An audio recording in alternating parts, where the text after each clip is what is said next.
Hey guys, just before we get into this YouTube version of the podcast, I wanted to say two things. First off, as you could probably tell by the sound of my voice, I've been recovering from some kind of cough, cold, virus thing that seems to be going around my workplace.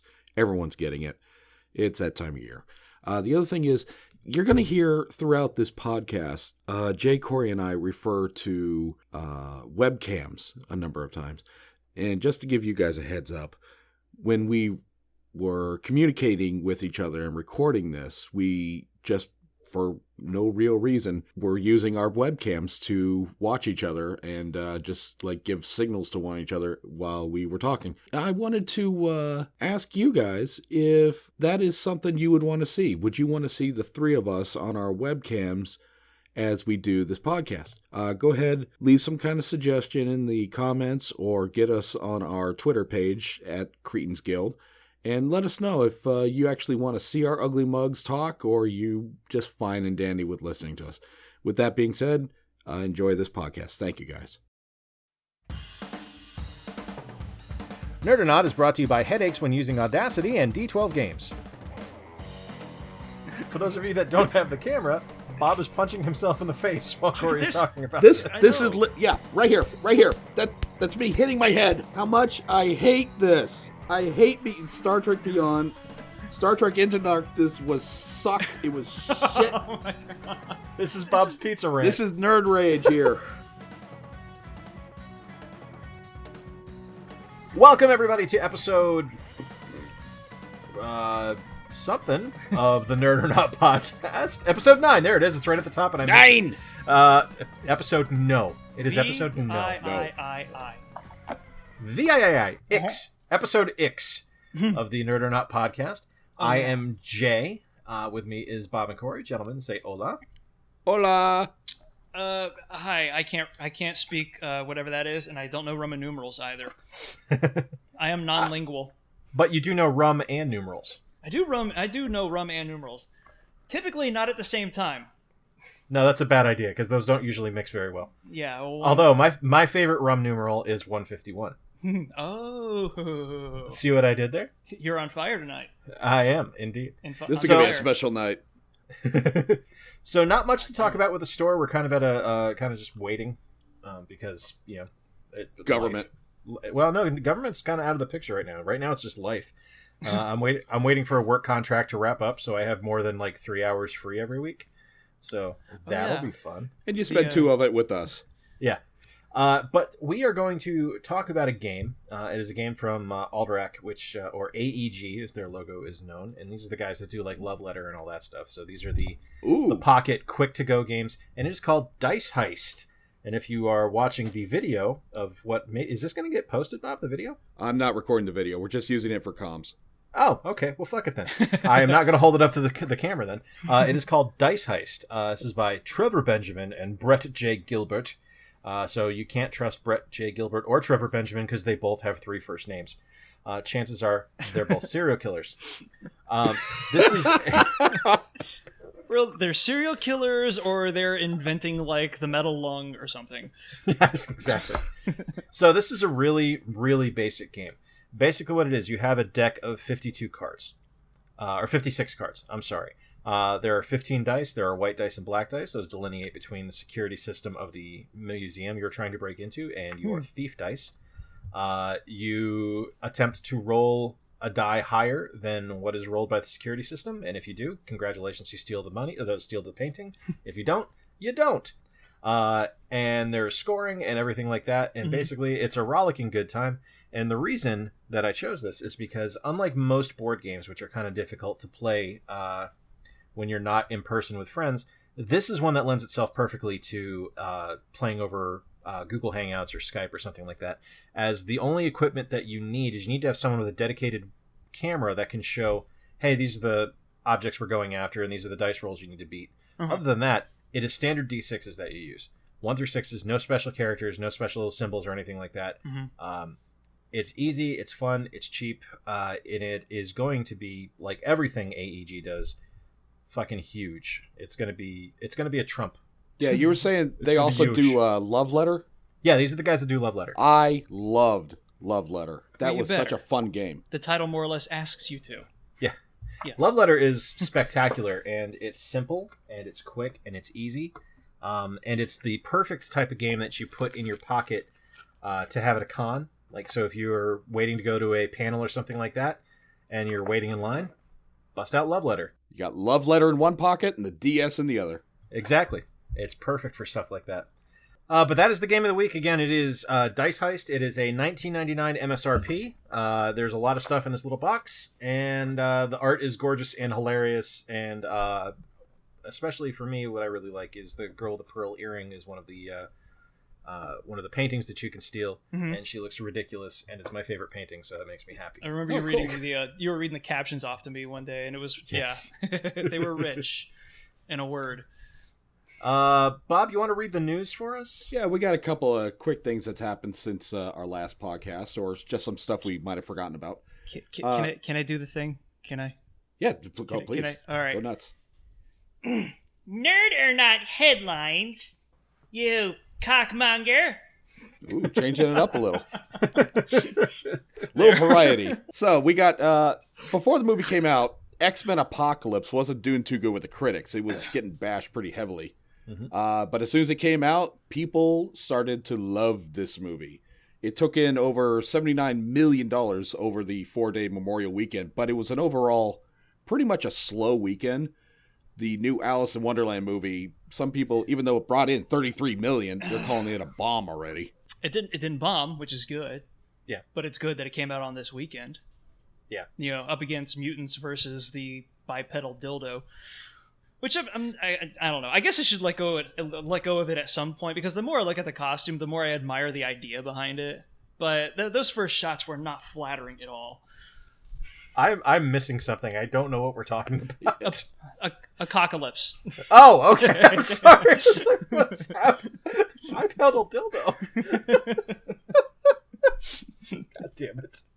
I don't.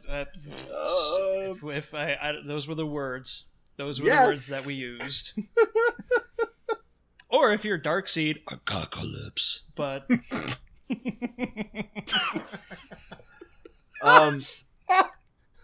So, A-cock-olpse has made has made $94 million this week, which is not good. That's its total up to now? Yeah, that's not good. like even internationally. That it's just domestic. I'm not looking at international yet. Okay. Because Civil War was 101 domestically still. Yeah. Civil War's made $381 million thus far. Oh, that's good. That's that's domestic. Civil War's made $381 domestic. Oh, wow, that caught up, didn't it? Yeah. China. Yeah. Shit. Oh, right. Well, no, he said this domestic. Right. No, but China always brings in lots of money for some of these movies. Yeah. Yeah, domestic total for Captain America Civil War so far is $383 million. Which is fucking amazing. Uh-huh. But at the rate Apocalypse is going, I don't know that it's going to beat Batman Superman. Ooh. Yeah. It's just cracked 100 million, and it is with today's numbers according to Box Office Mojo, it is the number 3 film of Friday, behind Teenage Mutant Ninja Turtles 2, which I'm stupidly fucking excited for, and Me Before You, which I have no fucking idea what it is. All I know is that like Tigerian's in it, but without the dragons. Me Before You, starring Daenerys Targaryen, and no images available, so I couldn't tell you who the other person is. Perfect. And this movie's beating Apocalypse, huh? Yeah. Made something they put no money into in publication. All right, Bob. What's our next news item? Well, who has a Xbox One? By the sound of the silence, this is not going to affect anybody. But apparently, Microsoft is price dropping the Xbox One to $299. I don't remember what it. I want to say $399. Price drop. Yeah. Yeah. Well, a lot of people are speculating that the reason they're price dropping this, air quotes, perfect for a podcast, is because a new version of the X-Bone is coming out. Yeah, me neither. Unless it promises like complete backwards compatibility with all the stuff that I got for the 360 already, which, by the way, Don't hold your breath. a 360 is in the plan for me, so I'm not really thinking about anything past the year 2012. You guys liked Guardians of the Galaxy, right? Yeah. Yes. Looking forward to a sequel? Yeah, Yes. very much so. How do you guys feel if the villain in the next movie is her? I have no idea who that is. Yep, me neither. I Yeah. don't know enough about them to really form an opinion. Yeah, between the three of us, would you guys agree that I'm pretty much the Guardians of the Galaxy fan? Yes. Yeah, because you've been reading the Infinity shit. Yeah, I had to look up who her was. Uh-oh. She's very obscure character. Basically, the seven scientists. Here's a quick little snippet for you. All right, spurg us The up. Yeah, the seven scientists who made Adam Warlock into the perfect human being called him him.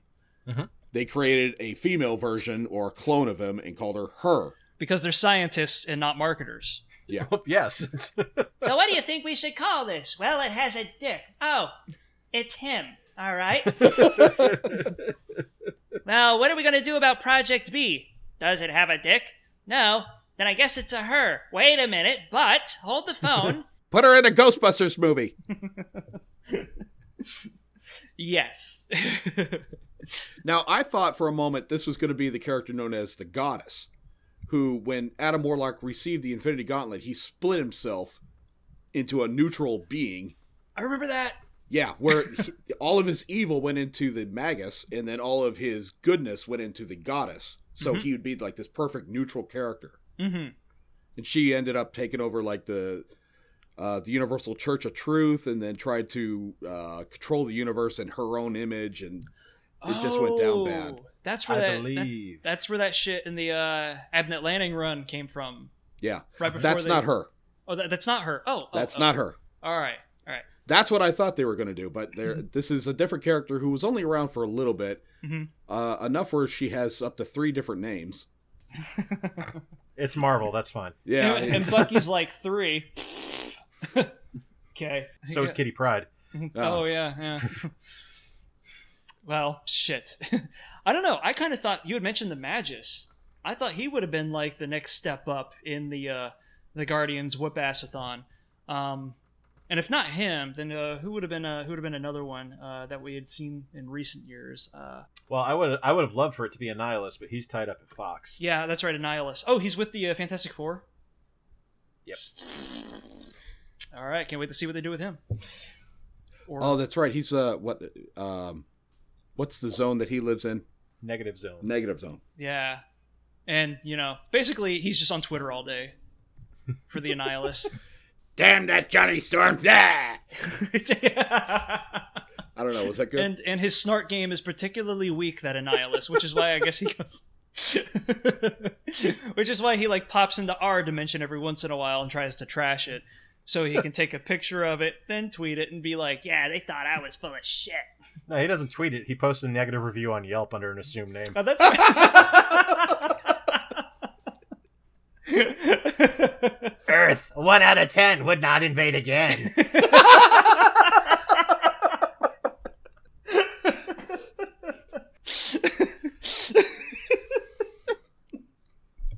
I win! Yatta! Yeah, here we are. Oh. You get dick accolades. That was incredible. Oh my god. All right. There's Annihilus, there's Magus. How many other us's do we know about? Goddess. Galactus. Goddess. High evolutionary, yes. No. Unfortunately, they have a stacked deck against them for Marvel Cosmic because so much of that is so tied into the FF Yeah. that they're kind of left with it's not even sloppy seconds. It's like Uber drivers of the galaxy. It's bad. You know what they Yeah. could use that would actually be really cool? Beta Ray Bill. Yeah, that's Better right. would be awesome. That would tie it into the Avengers storyline pretty neatly. Maybe, and this would move on to our next storyline of Thor Ragnarok. Mm-hmm. It's going to include parts of the Planet Hulk storyline, Now, Beta Ray Bill was not part of that. He was in the cartoon movie version, but not in the comic book version.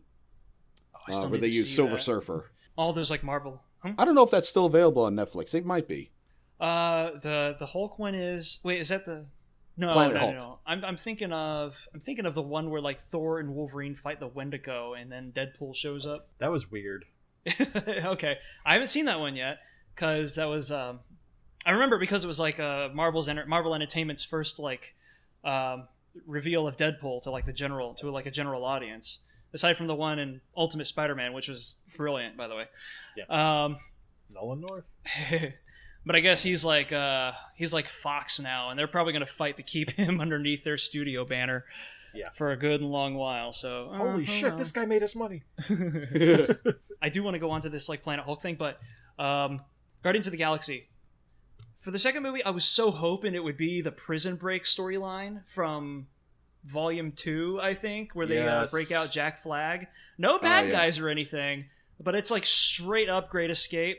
Was that War of Kings miniseries? I think that was it was War of Kings. That was so fucking good, and that was a comic story that I don't care about Cosmic Marvel by any dimension usually. But for a comic book that was able to like not make me interested in it, but look forward to and binge on these issues. So the only thing I can hope of for Thor Ragnarok is that with it taking part of Planet Hulk, it introduces Hercules, because I really want Hercules from the Marvel Universe in the cinematic because he's fucking great. You've been like selling that comic on me like the last 2 weeks. The new one.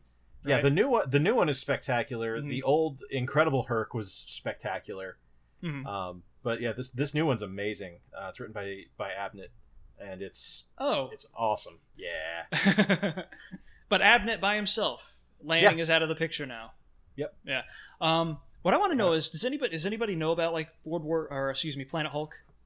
No. I don't at all. Yes. Because I did read it. You did read it. Okay. Did that seg into World War Hulk, or was that before? Yeah. Planet Hulk is when the Illuminati kicked him off of Earth because he was just too uncontrollable. And the idea was to send him to some like uninhabitable planet where he could just be by himself and alone and everything. All right, Hulk, we're really fucking sick of you drinking all the milk, okay? You drink right from the fucking carton. You gotta leave. And then you put the empty carton back in. What the shit, dude? Hulk don't care. Yeah, I think they tricked Bruce Banner to go up and fix a satellite, and then all of a sudden they took control of the ship and took it off to another galaxy or something. Wow. Yeah, it hit a wormhole, and then instead of going to the planet they wanted him to go to, he went to this gladiatorial planet where he was turned into a slave and forced to fight. Mm-hmm. That's almost like a fucking Punisher move on the part of like the rest of the Marvel Universe. Yeah, at the very end, he was forced to fight the Silver Surfer, who was also captured, and they had like these control devices. What did he do? He's like the space hippie. Yeah, not at that time. He was. Yeah, he was the Silver Savage. Oh, did he still have the surfboard? Yes. Oh man, just drop the image if you're going to shift character. You can't have a surfboard and be angry. That just doesn't. I'm gonna go surfing. Hey, John. One other little thing from the Marvel Cinematic Universe. Did you guys see that Quesada announced that Marvel got the rights to Namor back from Universal? Mm-hmm. No. Yes.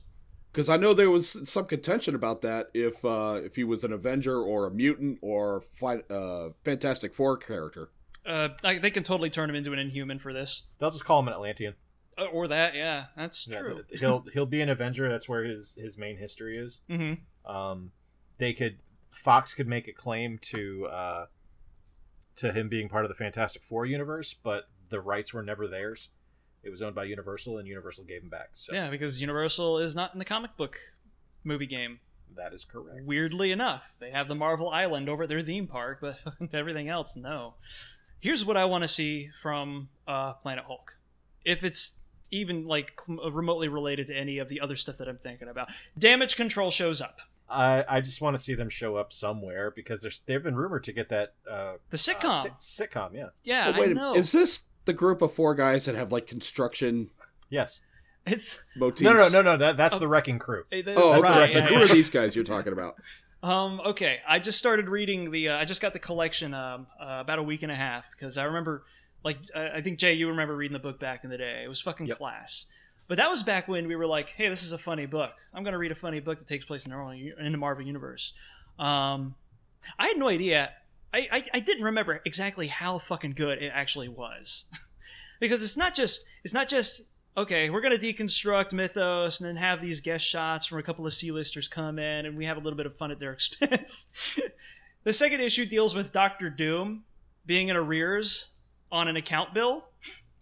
So their comptroller has to go visit Doctor Doom at the Latvian embassy in New York and try to settle the account with him. And as it turns out, the reason he's in arrears is because this subordinate of his is embezzling from Doctor Doom. So that's what the whole issue's about. And there's a couple of like other threaded character arcs too, which make it very sitcom-like in format, which was a first. I mean, we knew like Christopher Reeve did that later with Deadpool, but this was a comic book that was made for television. It was in that multiple act sort of style. Also, what happens is that eventually in the World War Hulk storyline, they show up.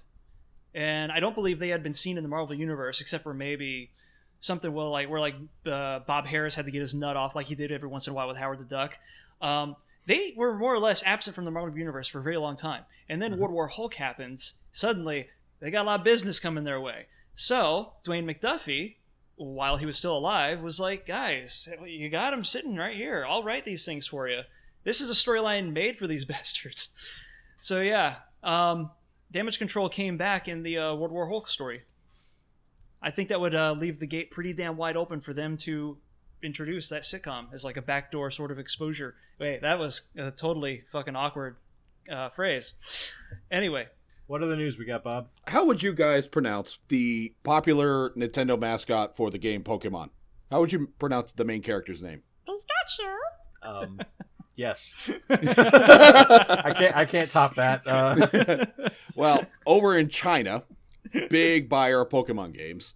They've always big bootlegger in Pokemon games too. Well, yeah. And oddly enough, they're probably making the game, so why not? Traditionally, Pikachu has been pronounced with the Cantonese Baekanchu. Yeah, all right. Uh-huh. So all this time, any game from Pokemon released in China use the traditional Cantonese pronunciation. And now they're changing it for all of China for the Mandarin pronunciation of Pikayao. Okay. There was a little bit of a protest about this because apparently a lot of stuff, it's kind of dicey over there where if you change the name of something from Cantonese to Mandarin, it gets some people riled up, kind of like a Trump rally. It's a political issue? Yes. Oh, okay. okay. I was about to say, is this like a cultural appropriation thing? Or it's kind of like that. I think it's more like saying, like, if somebody from Northern Ireland introduces themselves to you, they're like, oh, you're from Dublin. Nope. Or wait a minute. Are they? It's Dublin, Northern Ireland. See, no, now... That's Ireland proper. Okay, right. See, right about now, I'd be getting shot or blown up or something. Blown up. You'd be in a car. The troubles don't happen anymore. Yes. All right, good. Glad to hear it. I will point out that this protest had a total of 20 people, so they're well One organized. of them was a nihilist. Hey, at least they tried. Hey, it's a protest in China. Right there, you're playing with fire. That's true. That's a very good point. Very good point. Right, and you're also playing with like bad atmosphere too, so they probably didn't stay out for that long either. Yeah. See, I assumed that if you were like, you were saying that like Pikachu is now pronounced in Mandarinese, I would have assumed that you would have to say like Pikachu love, like that. But then you find out What are you, later Jack Sparrow? He's not. Well, he was supposed to be Keith Richards, wasn't he? That's what Kingsley was trying to do, or somebody else from the Rolling Stones in Iron Man 3. Oh yeah. Oh. Yes. I'm sorry. I was like, I don't know. Oh, okay. All right. No. Something. Well, I didn't want to be Guy Pearce and be like, I'm Pikachu, into the microphone. Well, Jay, are you enjoying the Stanley Cup Finals right now? No, I didn't think you would. What Stanley Cup Finals? Who gives a shit? Fuck the Sharks. Fuck the Penguins. Especially the Penguins. Sidney Crosby is a dick. Well, all right. How about the Florida Panthers' new jerseys? Well, first off, that is 25 years too late. Because I never had a problem with their old jerseys. I didn't like them, but I didn't hate them. I didn't think they were ugly. The problem with their old jerseys is that you were indifferent to them. They elicited no emotional response whatsoever because they were just there. They were kind of a mishmash of color. They never really settled on if their primary color was blue, if it was red, or if it was gold. So that changed like every 3 years. All of a sudden they'd have a new, this is our new jersey. And people are like, we don't care. Just fucking Aren't all pro sports teams doing that now? They change the jersey every other week. Yeah, more or less, but the Panthers kind of started it. They I perfected have no it. idea what we're talking about.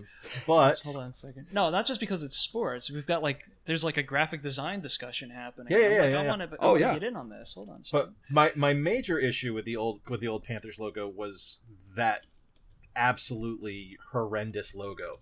Oh, with the kitty cat jumping at you? Yeah, angry kitty cat It's trying cute. to kill you. But the New Jersey is awesome. It's kind of inspired by the Montreal Canadiens sweater, which is a classic look. The new logo is really nice and pays tribute to the owner's military history. He was in the... I didn't know. I think he was in the 101st Airborne, which is where they're getting the captain and assistant captain stripes on the sleeves. Yeah, the sleeve logo is awesome. The logo with the Florida flag with the panther on top of it is amazing. It's the best new hockey jersey I've seen in a long time. Hey, you guys remember I did an unboxing for the Loot Crate? Yeah. No. Okay. Well, then you missed a lot. Well, yeah, I do. Okay. The Infinity Oven Mitt that came with it. That thing was hot as shit. I liked it. Oh, here we go. Yeah. There it is. Points. Yeah, some idiots decided, I'm going to actually use this in the oven. But no, it's Loot Crate. Everything they give you is not supposed to be used as you would expect it to be. I have mine sitting on a wall somewhere. Oh, really? Yeah, no, I'm not sticking that in the No, oven. I mean, they marketed it as something, or they promoted it as something that wasn't supposed to be used in the oven. Did they have a warning label on it or anything? I can't tell you because I threw out my label. Oh, okay, all right. I just thought it was neat as hell, and I'm not sticking this in the oven. No, I mostly that's a collector's mindset. Why would you use this? Right? Because it does look like an oven mitt. It does I will look like say an that. oven mitt. I probably would have used it.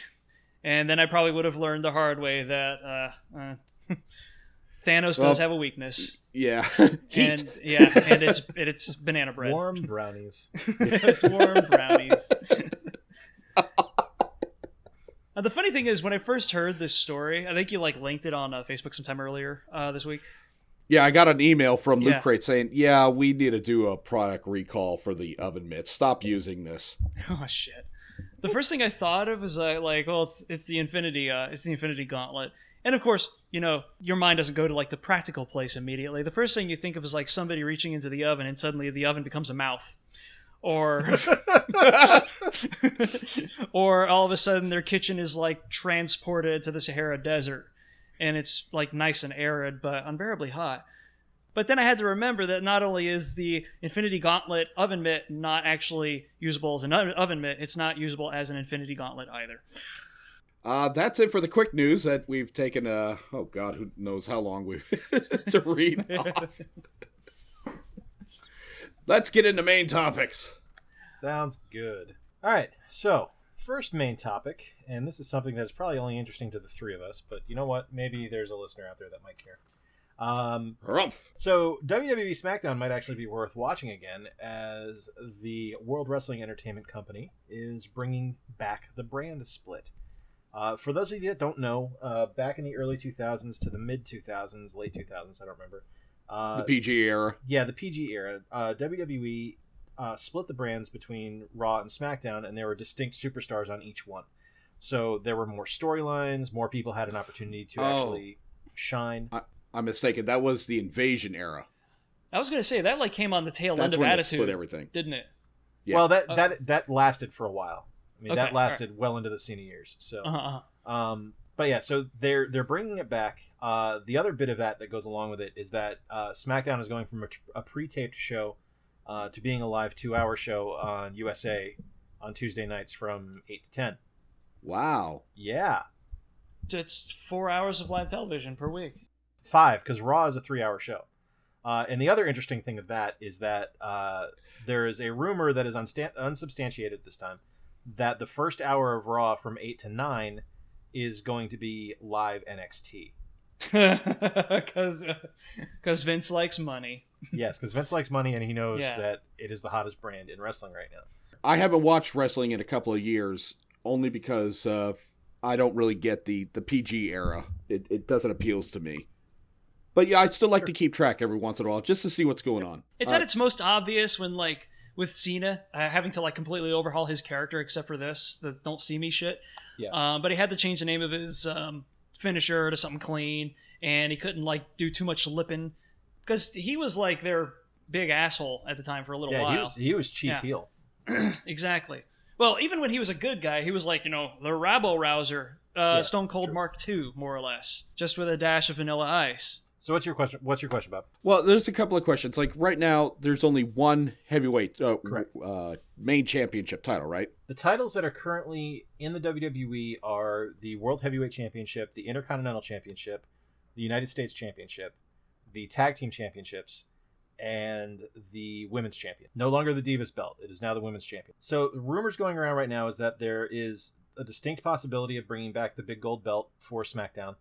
Yes. So there will be a distinct World Heavyweight Champion for each show. They are going to put the women on one show. And at least that's the idea. Of course, I'm looking at a rumored... Wait, what? Yeah. They're going to put all the divas on one show? Well, you got to think. The divas aren't the divas that you remember now. You're looking at... Like, their main roster of divas right now is Becky Lynch, Sasha Banks, Charlotte, Natalia. These are all girls that can work. Basically, a whole ton of Molly Hollies. Yeah, it's a shit ton of Molly Hollies, and then there's a bunch more that are coming up from NXT, because Triple H runs that as a wrestling school and not as a fashion model store. Yeah. Yeah, It's like the days of the bra and panty matches are far behind us. Thank God. yeah, we don't have any of that. Well, stuff. that went out with when they brought in the PG time. Yeah, but even right? still, I mean, there was a time where the girls were getting 3 minutes of television a week between SmackDown and Raw. Yeah, And- and the range of their moves didn't stretch beyond like Goldbergian almost. Yeah. I mean, and now you've Well, got they people- also hired a number of really bad female wrestlers. yeah. And that's using the term loosely. How are we to know for half of them though? I mean, we saw Jazz work in ECW before the WWE brought her in proper, and it was like night and day. Mhm. As a matter of fact, I'm kind of surprised that Molly Holly got to work as much as she did when she was, still on air. But Jazz was just like the same old shit. Maybe one or two chains, then somebody gets knocked down, then the hair pulling bit, and then a bulldog. I think that was pretty much just how it went back in the day, right? But now you've got people like Sasha Banks and Becky Lynch doing, exploder T-bones and suicide planchas over referees over the top rope. And Now you've got people like Becky Lynch and Sasha Banks just being fucking awesome. Is what you have. being badass wrestlers. Yeah. Yeah. So Has Bailey moved up yet, or is she still at Bailey NXT? is still in NXT. She's rumored to move up when this brand split happens, Yeah. along with a lot of other people. That's going to leave them scrambling, though. Yeah. Well, that's the thing though. But moving NXT up to be part of the Raw brand means that you're going to be able to kind of naturally keep those people on TV and still bring up more people that are in developmental to be on TV in NXT. Because I mean, think about it. One of the best things about NXT is that you're able to see new talent, but they haven't been able to bring up a lot of new talent lately because they haven't been able to split the brands. So you're getting people stagnating in NXT. So this is a natural way to bring them up and get new people on television. So it's interesting. What's the yeah. catalyst for this? Because you remember Catalyst what for happened. the catalyst for this is USA wanted the ratings for SmackDown to go up and wanted there to be more storylines that were distinct between the two instead of SmackDown just being a recap show for Raw. Yeah. Plus, they had a series of injuries lately. Oh haven't yeah, they? they've been injury crazy.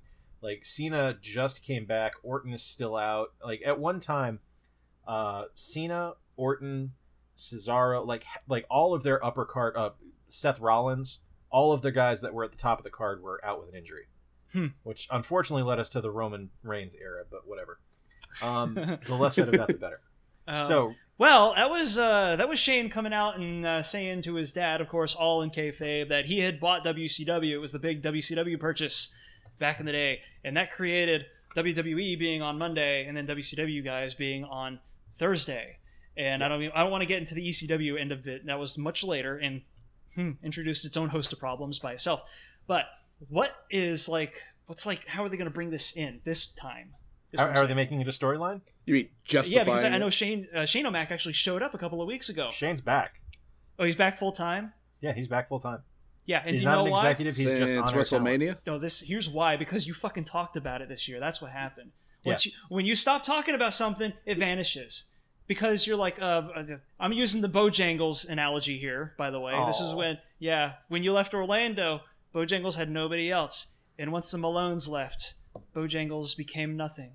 Just a memory. Yeah, they can't survive on just Bob. So rumored superstars. I'm going to read some highlights between the two shows. We're going to start with Raw, then we'll go to SmackDown. Yeah. On Raw, highlight superstars. You have Seth Rollins, Sasha Banks, Sami Zayn, Cesaro, Enzo and Cass, Neville, Jericho, the Dudleys, Kalisto. Jericho's back full time? Yeah. The Dudleys are back full time and putting over the younger talent.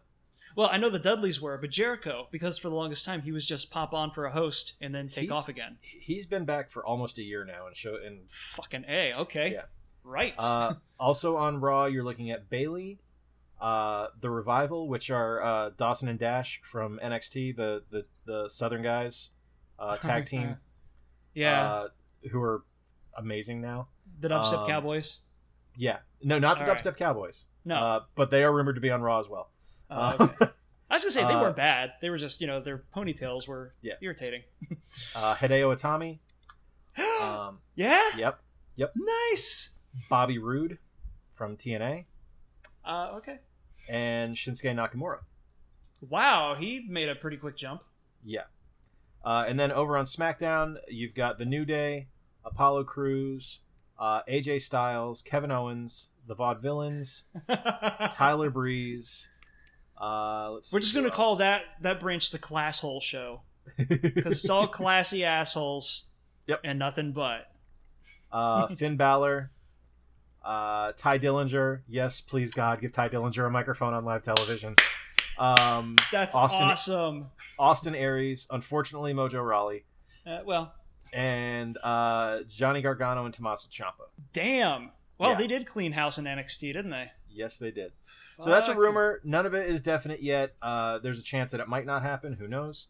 But yeah, so that's where we're at right now with WWE. So that could end up being pretty goddamn big.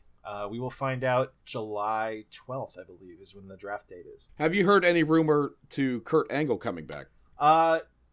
No, because they need people to work a full-time schedule, and Kurt's neck is basically Weetabix right now. So I think they could use him. Just bring him on to help.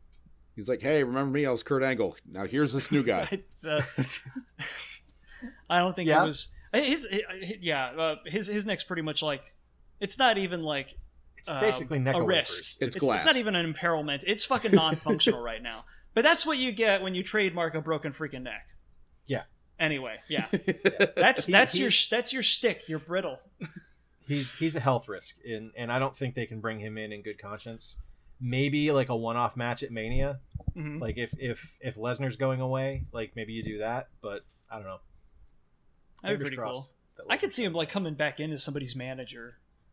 I would love to see him as American Alpha's manager, as Gable and Jordan's manager. Oh, that'd be perfect. Yeah. I mean, he could get heat just by showing up, especially now since he's like, fucking screwed with so many people behind the scenes. Yeah. Like his tenure at TNA was basically a lot of middle fingers, wasn't it? Yeah, I know. He kind of stole Austin's bit for the locker room, but that's pretty much it. All right, Bob, let's talk about movies. Yeah, I figured we just knock a whole 2 months out at once because we kind of forgot to do May. Did anything come out in May other than X-Men? Batman, Superman? That was in March. That was in March? That was in March. Oh, well, we skipped May, and there were a couple of movies in May. All right. Let's do 2 months. Rudely. Out right now, we got Teenage Mutant Ninja Turtles 2. Or is there a 2 on this one, or did they just give it one of those stupid... I think it's just TMNT 2 Oots. Oh, because Oots, anagram for out of the shadows. Out of the shadows. And into the streets.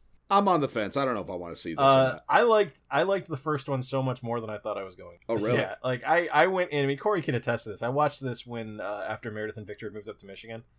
And I put it on, like, fully expecting it to be terrible. And I was because Megan I was Fox. laughing my fool head off. Like, I had so much fun with it. It's bad.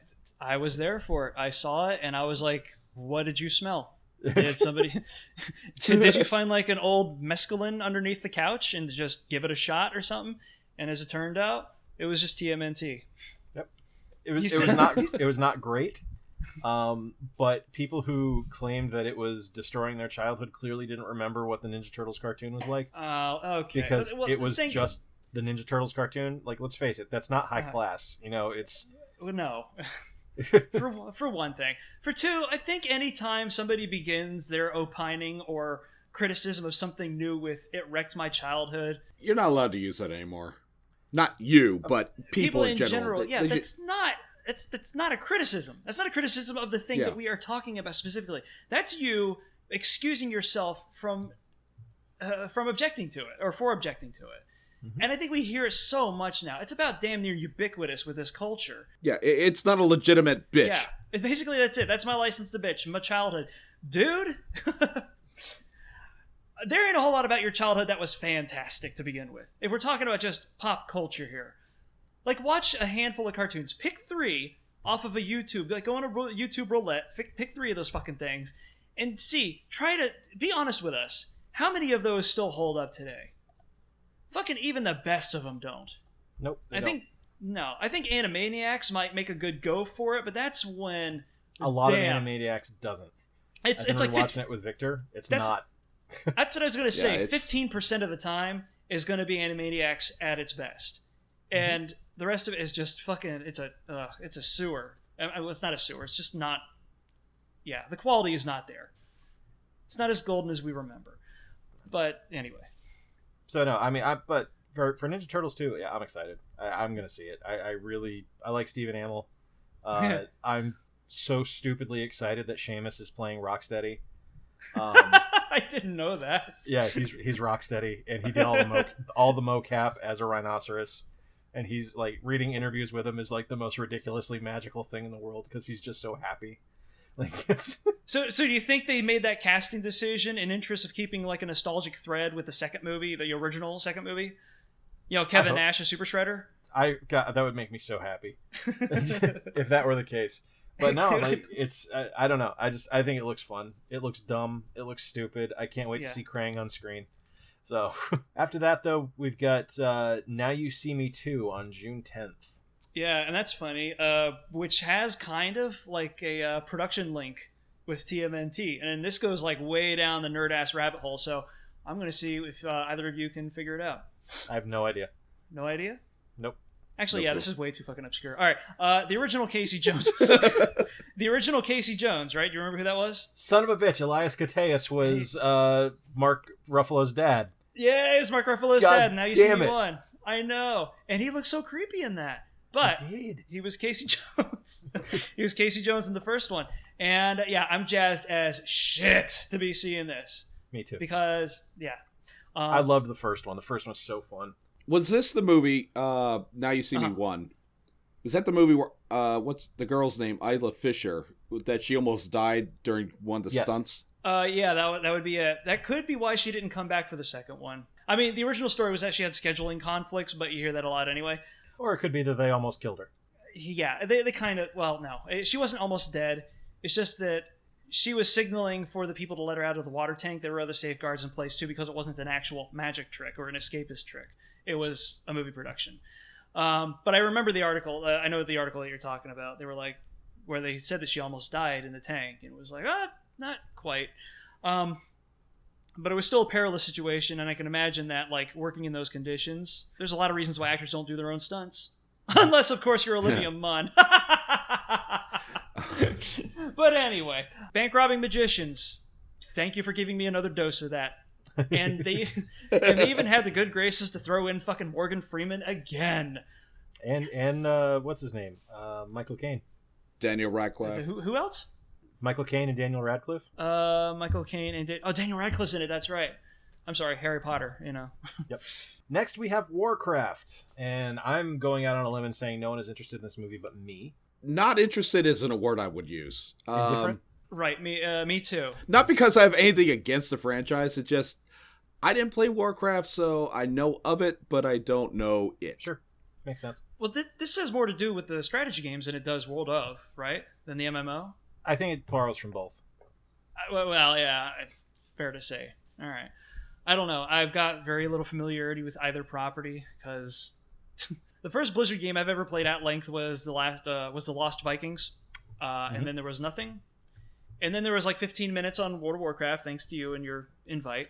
But that was in 2004. Nothing since then, and then Overwatch. Right. What's this Overwatch you talk of? I've never heard of this. Yeah. Stop. That was a joke. June 17th, we have Finding Dory. I have a child. I'm going to see it. Yeah, I figured you two were pretty much conscripted to the task. It's a lock. I'm in. Yeah. So, moving on to a sequel that was probably not well conceived and is going to be awful.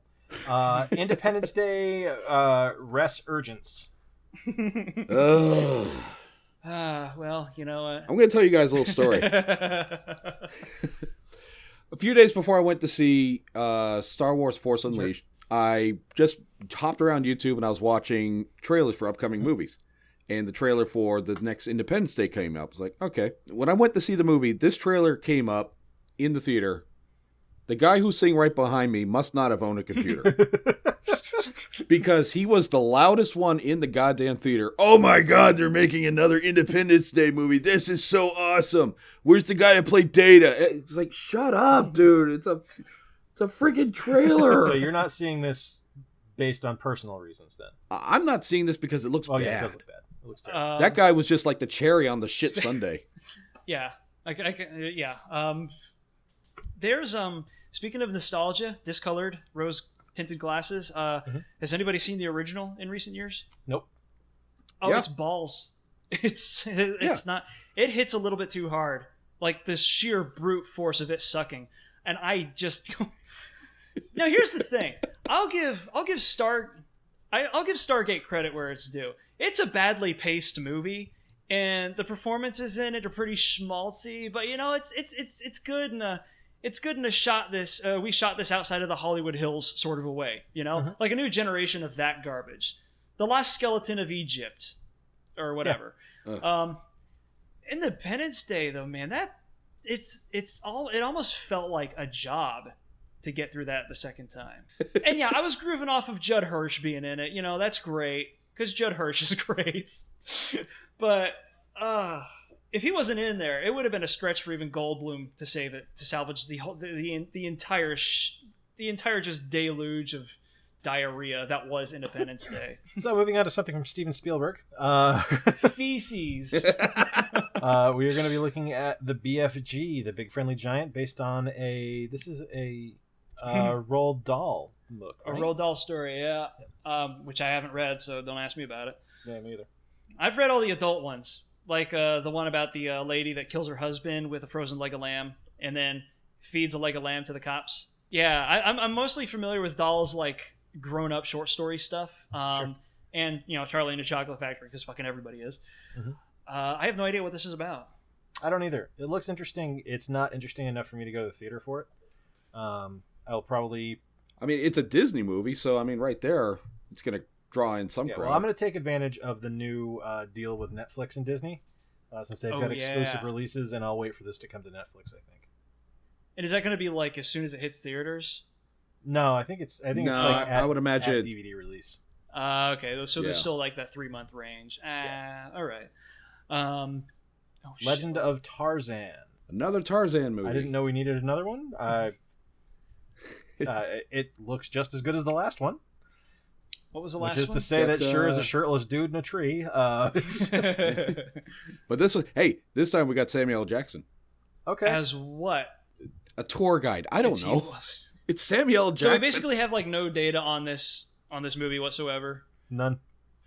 Tarzan, having acclimated to life in London, is called back to his former home in the jungle to investigate the activities at a mining encampment. Oh, so he's not even supposed to be there today. So it's Clerks meets Tarzan. Well, this is something new though, because most of the Tarzan movies we've seen up to this point have been like Grey Stoke of the Jungle. This is when Minnie Driver finds him and like tries to domesticate him, but doesn't take so they have to come back. But the thing in the Edgar Rice Burroughs stories is that supposedly, correct me if I'm wrong, he actually spends time in London and does become a part of society over there. Kind of he becomes a gentleman who does gentlemanly things, like not poop in the streets. No, he still did that at his Victorian age. Yeah, that's yeah. true. He liked to carouse in the rougher parts of the West End. Anyway, blah blah. So this is like after he becomes more or less like domesticated and acclimated to society. He comes back to the jungle to, I don't know, do. It's a sequel to a movie we haven't seen. Literally, they didn't even bother with an origin story. Let's just show the sequel. It's a new angle. I don't know. There's so many other pulp stories that you could dig into though that haven't. Like, when's the last time we saw any like H. Rider Haggard, King Solomon's Mines, Alan Quatermain? And no, the League of Extraordinary Gentlemen does not fucking count. Nah, right? Nothing from that. I was going to say, I think the last time we saw Quatermain is when League of Extraordinary Gentlemen came out. I was going to say something about that, but then I didn't want to vomit. Oh. This is such a nice keyboard. Come on, Draws. Give it up. No, I'm fine. I'm good. Next, we have The Secret Life of Pets, a heartwarming story about Louis C.K. as a dog. Yeah, that's... This is this is by the people who did Minions. This is with the metal poodle and such. Yes. Okay, I remember the trailer, and I laughed my ass off during the trailer. So the Kung Pao rule takes effect. I'm gonna go see it just based off of the trailer. And next, Ghostbusters 2016, releasing on July 15th. What's this movie again? Ghostbusters. All right, yeah, I'm sick to death of this shit. I'm done. I was gonna see it up until the last little bit of fucking fake controversy that whoever Blog Shittington decided to drum up this last week. And Judd Apatow has came out officially denouncing Ghostbusters critics as all voting for Trump. Yeah, saw that. Probably I haven't seen anybody that one. who says anything negative about this is a red-pilling MRA fedora-doffing douche canoe who has little to say in the way of anything featuring a female cast and blah blah blah blah blah. You know what? This marketing campaign, it did the exact opposite of what you fucking thought it was going to do. I don't want to see the goddamn movie anymore. I'm done. And y'all remember this. When it was first announced, I was the guy that was like putting fucking Legos together of the new cast. Holy shit, we're getting a new Ghostbusters movie here. How can we be pissed off about that easily? Everybody makes you feel like an asshole for not liking the trailer or acknowledging things that you might not think are perfect about the film. Fuck it. I'm done. No more headaches. The same thing that's happening with Captain America #1 right now. What happened with Captain America 1? Well, he's a Nazi. That. Yeah. And fucking Dan Slott made a death threat against a guy, against an editor for saying he didn't like the story, an editor-in-chief of a comic site. Just in general, Marvel has handled the press that they've gotten very poorly. Tom Brevoort is a bully. Not every story has to be for everybody. It doesn't have to be inclusive. You don't have to like it if you don't like it. It's like, well, yeah, okay, that's fine if it's Wolverine. This is Captain fucking America. A guy that was... You don't make Captain America a Nazi. I'm sorry. That's a bad story idea. I know, and it's... You come up with that at a story retreat. Someone says, hey, what if we made Cap a Nazi? Your editor-in-chief should go, no, we really shouldn't do that. That's bad. Yeah. You've probably seen like 1.5 million image macros that make fun of that final panel, which by the way is my favorite meme right now. The John Cena you actually can see me was you incredible. Actually can see me. Yeah. My favorite one was actually somebody drew Captain America as Captain Crunch. And he said "Hail Soggies." Yeah, the YouTube video posted by NerdSync. I'll put the description in wherever you're listening to this because I recommend everybody watch his video. He's talking about Ed Brubaker getting death threats. Yeah, that doesn't make any sense. What? Yeah. No, I remember he got some heat for killing Captain America back in the day. But he was getting death threats for Cap being a Nazi, which he had no part of. So, I'm pretty sure that like, if Spencer went up to Brubaker with the idea, he would have been like, "You really shouldn't do that." No, don't do. No, this is all of a sudden. This is Batman killing his own parents. Yeah. Do you understand? Do you understand why you shouldn't do this? And here's the thing that really is heartbreaking about this whole affair. And Jay's going to know right immediately what I'm going to be talking about here, because like I'm a huge fan of the guy that's writing the book right now. Me too. He's fucking brilliant. Pretty much everything that he's touched, with like minor dalliances into like the experimental, has been fucking great.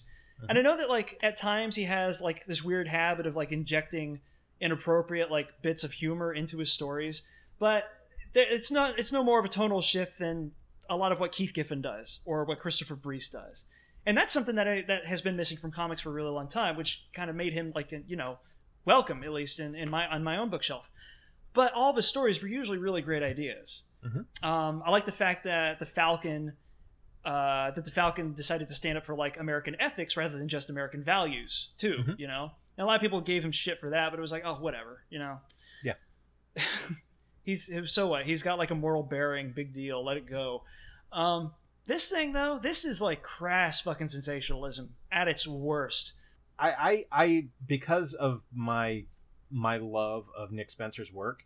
Yeah. This doesn't like it. Just to me, this doesn't feel like something he would have come up with. And supposedly he came up with the idea himself and brought it to Brevoort. Yeah, that's the thing where I'm just like, I can't bring myself to believe that. Yeah. You know, like, and it's I mean, it's true. I don't want to believe it, so I'm gonna choose not to, because I hate the story. I didn't like the story at all, and the issue wasn't good. Like, there's so many really? people. Yeah, it just wasn't a good issue. Like, there's so many people waxing on about how great it was, and I was like, no, it was poorly paced. The story breaks didn't make sense. Cap fucking murders someone in the story, so this isn't even like a case of him just being like from the nice part of Hydra that plants flowers. He straight up murders somebody, and I don't want to say who it is because you're gonna be pissed off. So he's Grant Ward essentially. Yeah, okay, I'll say it just because I want to see the reaction here, actually, because this is good for the podcast. He kills Jack Flag. He throws Jack. Him. He throws Jack. Him. Yeah, he throws Jack out of a fucking plane. What? Yeah, like, so this is, like I said, this isn't even. Well, didn't he do the same thing to Bucky?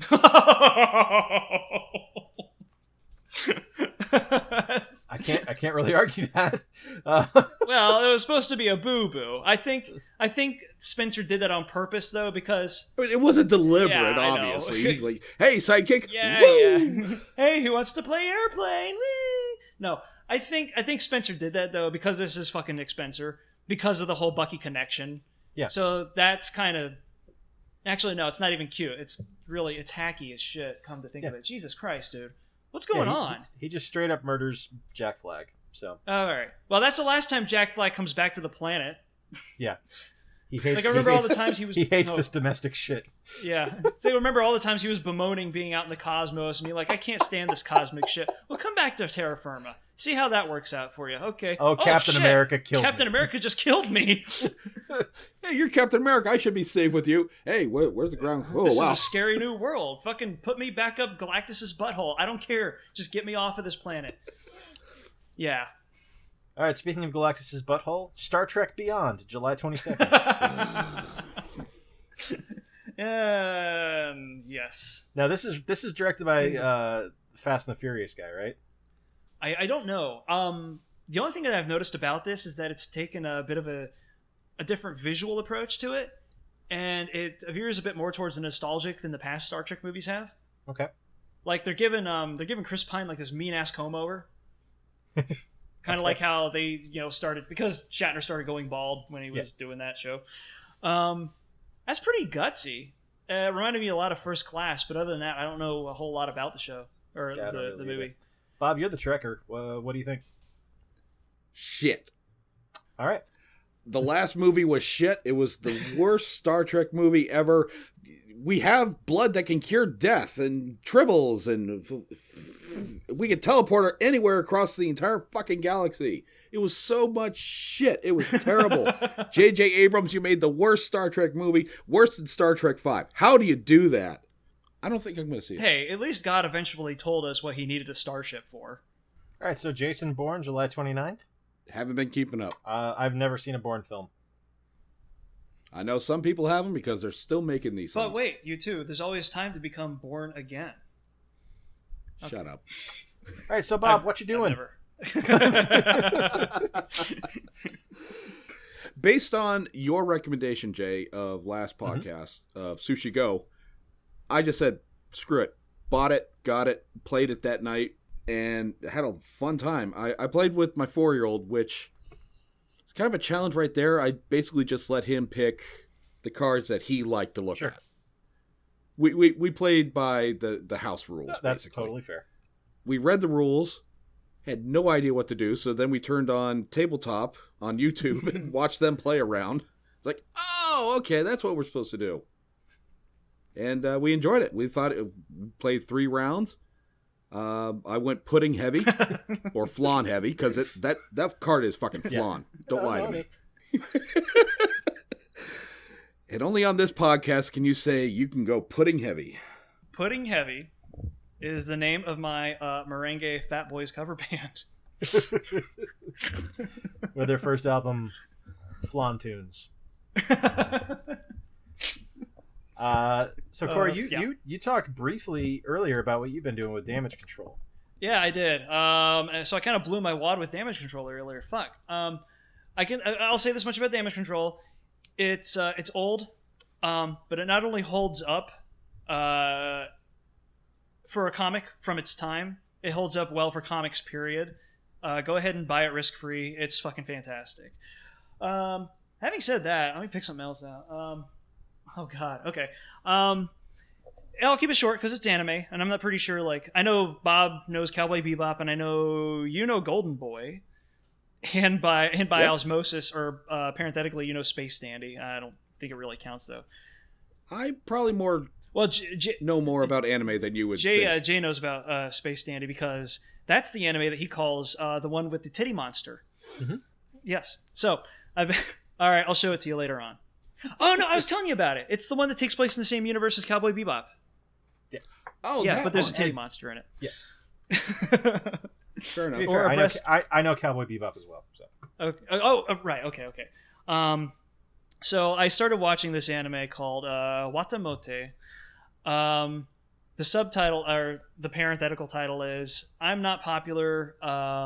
It must be you guys' faults." So I want to mention this because slice of life anime is kind of like a popular genre in anime right now because of certain broadcasting codes or something. I don't really know the whole story about it, but people have to play it. Companies have to play it safe for Japanese airwaves nowadays. So this is another slice of life anime. Basically, it's about normal people, mostly. Except somebody was like, you know what, that's fine. Let's go ahead and take this safe genre that nobody looks twice at, and we'll throw a little bit of peep show into it. Because why not? I don't know if either of you two are familiar with Peep Show. It's basically like one of the forebears of cringe comedy. Yeah. And hard to watch. Very hard to watch. Especially where one of the episodes, and I'm not shitting you, concerns one of the lead characters sexually molesting a teenage boy, and this was played up for laughs. And here's the worst part about it. It was fucking funny. It was really hilarious. Nobody else could get away with this horrible shit. This is what Peep Show is. From beginning to end. It is nothing but horror. And here's an anime that's trying to do that. And as for what I am doing, I am playing the holy hell out of Overwatch. Yeah. It's gorgeous. It's fun. It's ridiculously balanced somehow for having 21 characters. There's some bullshit, like people who play Bastion suck. But the game itself is a ton of fun. And it plays well on either keyboard and mouse or on a controller. So, from what I understand, is people who play Bastion primarily suck, but people who can't counter Bastion also suck just as much. Team Farah. yeah, fucking A, Farah, right. Farah and Junkrat are Bastion killers. Junkrat's so much fun. Yeah. I couldn't get the hang of him when I was trying him. Play him like a more drunk demo man. A more drunk demo man. Yeah. But that's going to be it, guys. Now, to close the show, we want to talk about something a little bit more serious. Friend of the show, our friend Kevin, he needs cataract surgery. So we wanted to throw out there that his husband Gene has put up a GoFundMe page. So let's show that we're not all just kind of smarky assholes. Let's actually help out. The link will be in the description on the website and anywhere else. But to go to it, go to https://www.gofundme.com/27QVPDSD. We tried going to the graveyard and getting some spare eyeballs and Frankensteining it, but it's there's a lot of red tape involved. Yeah. Yeah. Not compatible either. It's just we had no way of preserving the eyeballs either. That was a big deal. I had like a Slurpee, and I thought that would have done the job because it's cold. I mean, you can assume, right? Yes. All right, yeah. They transport organs in ice. But the people were like, oh, that's a cute Halloween Slurpee with eyeballs on top of it. I'm like, no, that's an eyeball. Yeah, I know. But they didn't make it to the intended recipient anyway, so we had to discard them, and now here's the GoFundMe. So right. Guys, go there. Even $1 helps in the long run. So anything you can do, we truly appreciate it. Yeah. Yeah. Kevin, we hope you get better real soon. I hear rumor of a robot eye, which is kind of fucking awesome. Oh, that'd be fucking awesome. If you get a robot eye, I want you to be able to hack ATMs for me. So that is going to be it, guys. Shoot us emails, follow us on Twitter, call us assholes, whatever you want to call us. We're at Cretins Guild. I guess Twitter would be the place to do it. Yes, exactly. Right? Twitter is a cesspool, so come at us, Annihilus. Annihilus is a bush. You ain't gonna do nothing to us. Ultimate nullifier, right here. I'm not gonna have anything funnier all week than my Annihilus bit. Anyway, guys, thank you so much for listening. Join us in 2 weeks for episode 10, where we talk about testicles. Ty Dillinger! And Ty Dillinger. 10! 10! 10!